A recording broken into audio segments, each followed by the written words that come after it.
Gonzague, tu nous as dit, tu nous as mis l'eau à la bouche en disant avoir passé une nuit extraordinaire. Raconte ta nuit. Bon, j'étais sur la croisette, il était 11 heures, et je me baladais, je me disais dans quelle soirée je vais me faire jeter ce soir. Donc je me baladais, et là je vois une foule énorme devant une plage. Donc je me dis, il se passe un événement de dingue. Et il y avait, tu sais, les motards officiels, les voitures officielles, et il y avait une cinquantaine de paparazzi avec des motos et tout ça. Donc je m'arrête, Ouais. et là je vois Nicole Kidman sortir, donc il y a un petit peu de monde qui la suit et tout, et mais tout le monde reste là. Tous les paparazzi ne la suivent pas, ils restent là. Donc je me dis, il y a encore une plus grosse star à l'intérieur. Et là, je demande un petit peu aux paparazzi et ils me disent, il y a Zac Efron à l'intérieur. Et Zac Efron, en fait, Attends, moi juste un mot. ouais. Je t'interromps. Zac Efron, c'est plus bankable que Nicole Kidman. Alors, c'est ce que je demandais aux paparazzi. Et en fait, toutes les filles de 8 à 17 ans, elles ont un poster dans leur chambre et dans le monde entier de Zac Efron ou de Robert Pattinson. Exactement.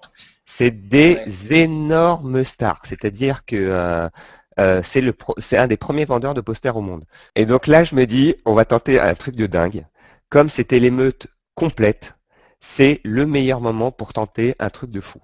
Donc, il est sorti de la plage. Il y avait un espèce de minivan qui l'attendait. Et en fait, il y avait lui qui était devant. Et derrière, il y avait les 5-6 personnes qui devaient l'accompagner dans sa voiture. Et je me suis dit, eh ben, je vais monter avec lui dans la voiture. Alors, qu'est-ce que j'ai fait? Je me suis mis juste derrière. Et donc, lui, il arrivait avec la sécurité de ça. La sécurité le fait rentrer en le poussant dans la voiture, mais c'était un bordel, mais sans nom. Et à ce moment-là, moi, j'arrive derrière. Évidemment, j'étais en smoking.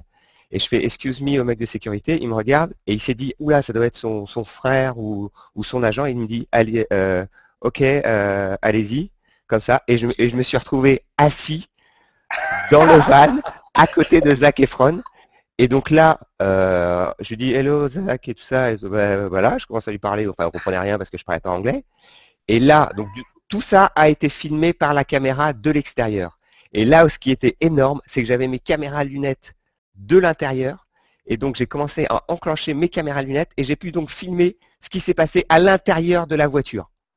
On démarre, ça roule, et on est parti à l'aventure. Et je vous raconterai ce soir ce qui s'est passé.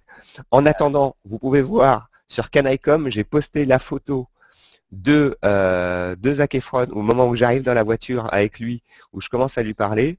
Et ce soir, je vous raconterai tous les détails de tout ce qui s'est passé après. Et évidemment, ce soir, il y aura la vidéo en entier.